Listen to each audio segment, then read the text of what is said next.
As I was thinking about this first reading from today, it reminded me of our family friend, Father Bill Walsh, who used to say from time to time, "Keep your eyes and your ears open for signs from God." They happen all the time.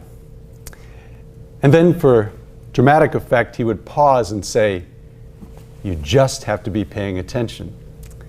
Well, God certainly got the attention of Moses with that burning bush. But that was just the beginning, for God had something really big to ask.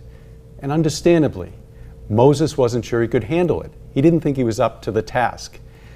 And I think each in our own way, we can relate to Moses' sentiment. Whether we have doubts because of past failures, what others tell us we can't do, or even just our inexperience. But what we see in Moses is despite his fears, despite his doubts, we see a role model that we too can do the hard or the unexpected or even the unimaginable, like in my case, becoming a priest. All because God is and will be with us wherever he is pointing us to with these signs. Well, a short time after I told Father Walsh many years ago now that I was heading to seminary, my mom asked him, "What do you think, Father Walsh?" In quintessential fashion, he replied, "Well, it took a good kick in the pants, but God finally got through to him." So whether it is through a gentle breeze, a conversation, or a more forceful sign, God really is speaking to each one of us through his word, through the sacraments, through conversations that we have with our family and friends, and so many other ways.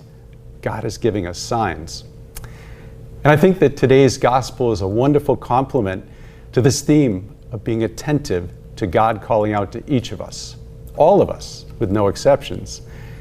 What I think is so reassuring is that God can call us when we haven't learned or done everything, when we wonder, could we possibly do it?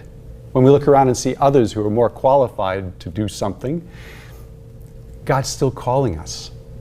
And Jesus signals this when he says to the Father, "For although you have hidden these things from the wise and the learned, you have revealed them to the childlike." It's a bit of a paradox, but to mature in our faith requires that we grow in a childlike confidence and trust of God. And for those of us who are adults, it is a lifelong process. On one hand, to grow in wisdom and courage, and at the same time, in humility, to be able to return to trust in God of our childhood, to the innocence and the wonder of believing that with God, we can do amazing things in his name, and that he's right here with us each and every day. My brothers and sisters, today, God will give us signs. The question is, are we watching? Are we listening? Because as our friend Father Walsh said, you never know if only you pay attention. May God bless you all.